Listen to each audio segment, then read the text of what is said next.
Welcome to the Forever Cash Life Real Estate Investing Podcast with your hosts, Jack and Michelle Bosch. Together, let's uncover the secrets to building true wealth through real estate and living a purpose-driven life. All right. Hello, everyone. This is another episode of the Forever Cash Life Real Estate Podcast with yours truly, Jack Bosch. Today, we are going to talk about the 4 ways that you can sell properties without using any of your own money. So what's the third kind of way? I got to look at my cheat sheets here. The third kind of way is what's called a transitional funding deal. So in a transitional funding deal, let's say the title company doesn't want to do a double closing, or they say that they're going to disclose the dollar amounts to all parties. You don't want to do an assignment for whatever reason. Instead, you want to say you still want to be in control, and you want to make sure that the buyer does not know what you're making here. You don't want to use our extra brand new assignment agreement. Instead, you say, I still want to buy it, and I still want to do it, and I still want to do it the same day, but I need to bring in money. Or sometimes it's the title companies, depending on which state you're in, it's the title companies just demand it. They just say like, no, we will not let you do this deal without you bringing your own money to the table. Now you have a choice. You can go say, well, then forget about it, go to a different title company. But sometimes, and we want to really verify this early on, because I've seen deals that our students do where the title company says, yeah, it's all good, yeah, it's all good, yeah, it's all good. We do the double closing.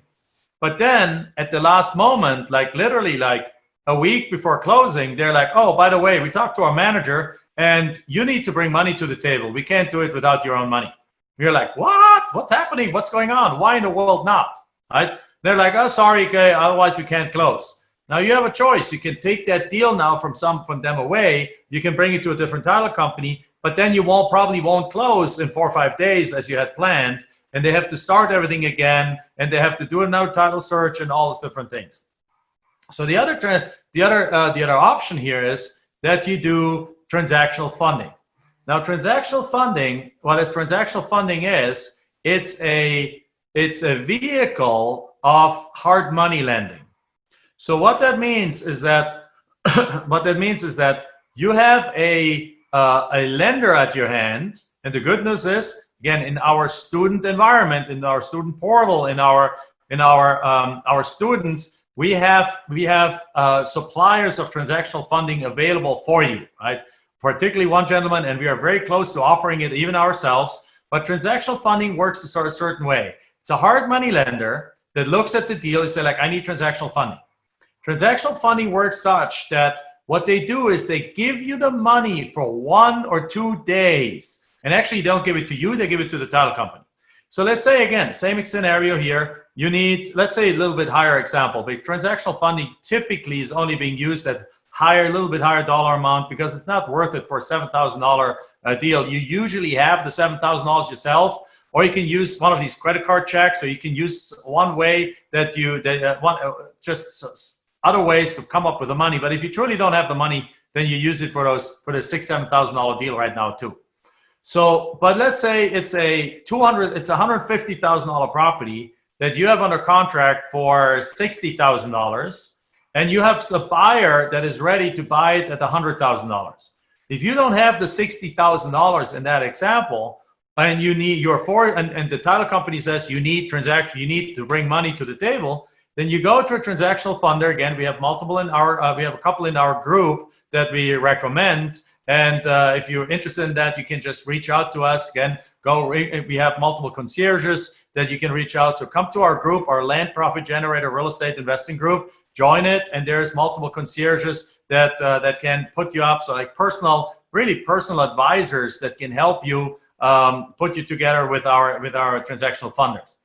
In that particular case, what you do is you contact the transactional funder. The transactional funder is a hard money lender. He's going to look at the deal. And if you have the deal in the contract for 60 and it's worth 150, they're not going to be concerned. They don't look at your credit.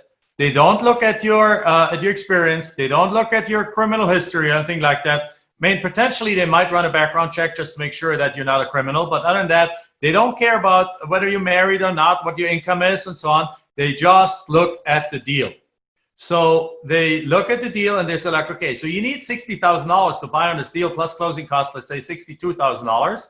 And there's like, okay, no problem. And do you have the buyer lined up? So you send them the documents for both the selling deal and the buying side of the things and the selling side of the things. They look at that, they communicate with the title company as the lender. They're going to send you some loan documents, and then they're going to wire the money in. What they usually like to do, though, is they usually like to wait until they wire the money until the buyer also wired in the money. So they're going to communicate with the title company. Says the title company confirms, yes, the buyer wired $100,000 in. It's like, great, boom, they wire their money in. Why do they do that? They do that because they want to be running a risk-free transaction.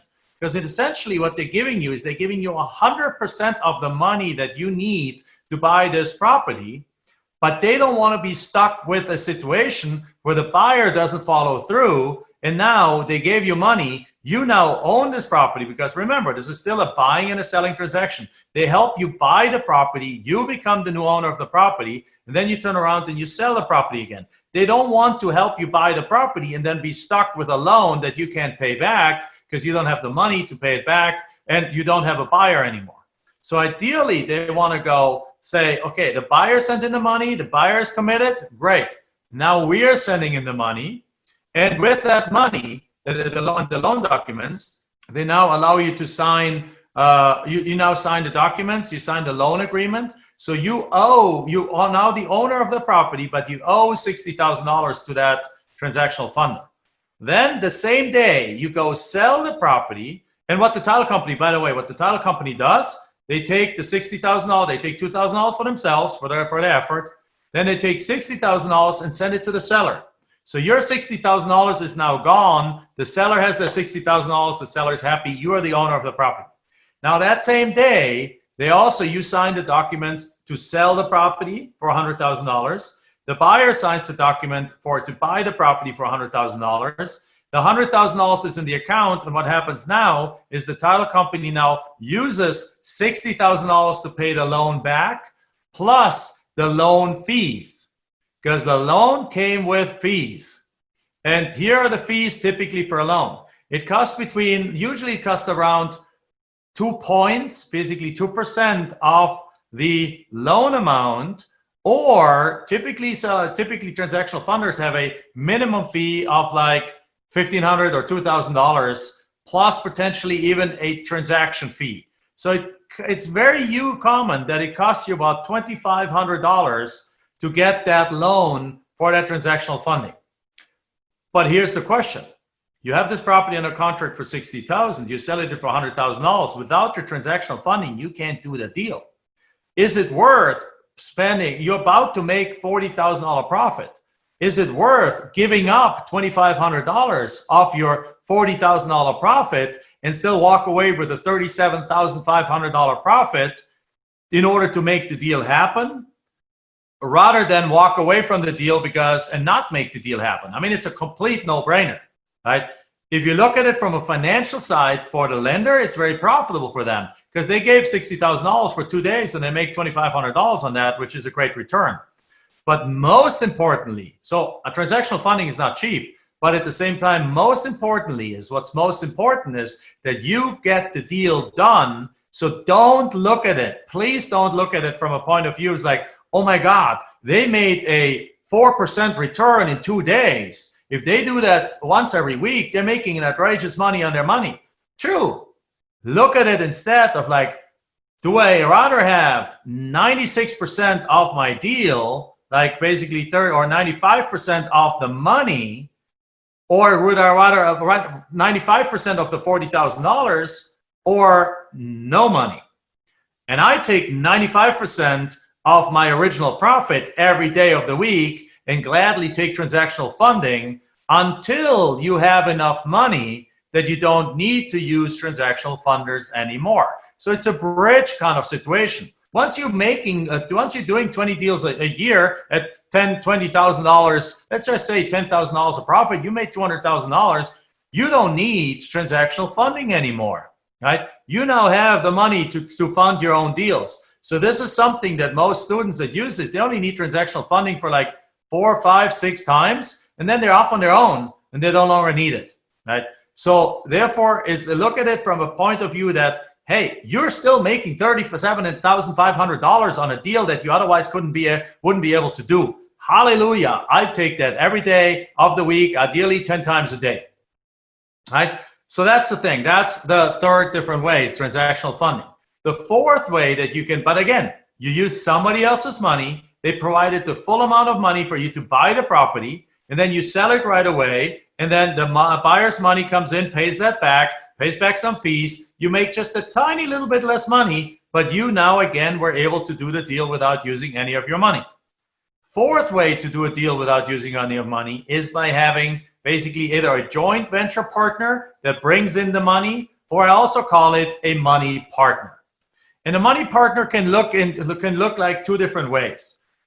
Way number one is that it's truly what's called a joint venture. So we just have done a deal like that with one of our coaches in our organization. He found two deals that are worth $150,000 each, and that he put on a contract for $32,000 a piece. So what he did is he didn't want to tie up $64,000 of his own money.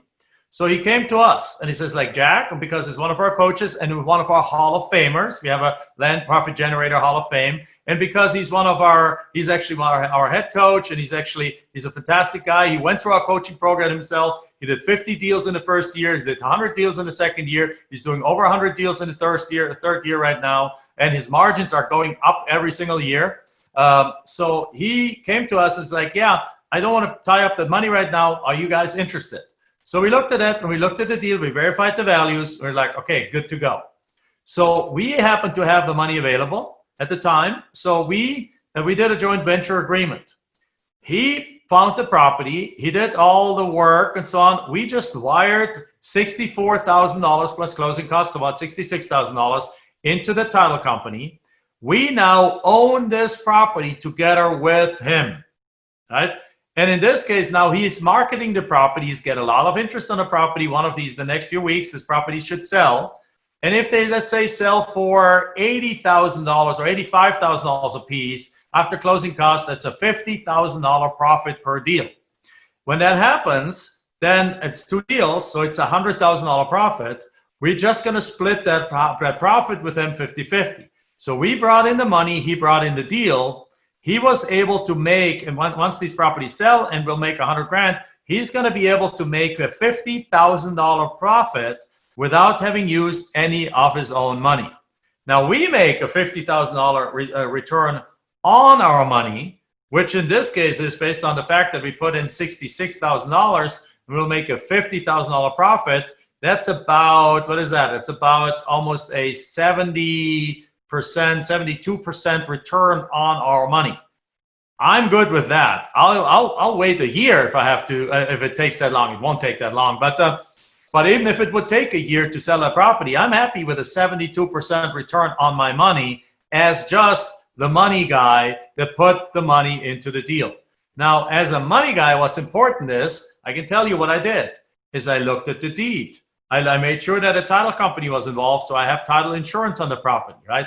I looked at the deals itself. I looked at the value. I did my own value research. I verified that the values that I've been given by, even though it's a friend and a coaching student and a former coaching student, now is a coach of us, an expert in his industry, right? Even though he did that, I still made sure that my T's are crossed and I's are dotted, right? I got a joint venture agreement. I had it reviewed by my attorney, for example, to make sure, because before I give $66K, I want to make sure this thing is worded such that I can have some rights in the deal and get my money back. So bottom line is, as a money guy, in this case, as a money partner, I'm not doing any work. I'm using the money that we invested in to ultimately make anywhere, if we sell it, even if he sells it for cheaper, make anywhere between a 50 and a 78% return on my money, right? Very cool. I love it. That's that's obviously about 70%. So that's great. So another way to do that, way two of having a money partner, is ideally done when you already do some deals. Because when you do some deals, what you can do is you can ask somebody in your circle of influence if they would be willing to lend you do a blanket personal loan or business loan in a certain amount. Like, for example, another one of our coaches, he really loves doing seller financing deals. Now, the ideal seller financing deal for us works the following way. You put a property under contract for 10, let's say 15 cents, 10 cents on the dollar. So it's a $30,000 property. You put it under contract for $3,000. You sell it with seller financing for $30,000 or at full market value, but you're asking for only a 15 or 20% down payment. So let's say somebody comes in and gives you a $5,000 down payment on a property that you only put under contract for $3,000 on. So then even if you take closing costs into consideration, let's say another $1,000, you're in it for the deal for $4,000, but they give you a down payment of $5,000. You can actually do a double closing here with just a down payment. You can buy the property and sell it right away because the down payment is already more than what you need to pay the seller. So in that scenario, you can buy it, you can sell it with just a down payment, and now the down payment, in other words, pays for more than what you have the property under contract. So you can buy it, spend the $4,000, go sell it or use the buyer's money for that, and then immediately that same day sell it and get more as a down payment than what you actually paid for the property. So again, it's a way to do the deal without using any of your money, because if you do a purchase and the sale on the same day, it can be washed. It can be just the buyer's money can be used. And now you're selling the property with monthly payments of, let's say, $300-400 a month for 6 to 8 years, and you get cash flow without having any money in the deal. Now, what this coach came across is an area where lots of people wanted to do seller financing, but the issue here is that he had to basically put like about $4,000 per deal into the property, but he would only get about $1,000 as a down payment, or perhaps $1,500 as a down payment. So on each deal, he would be short $2,500. So in other words, he couldn't do those deals without using any of his own money.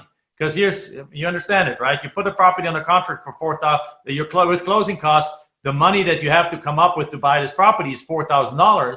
And you have a buyer lined up that wants to do a seller financing, but that buyer can only put $1,500 down. So if you can receive the $1,500, you're still out $4,000. You're out $2,500 more than what you actually got from the seller. So then the difference is $2,500. So you can do that once. You can do that twice. If you have some reserves, $20,000, $30,000 in the bank, you can do it 10 times.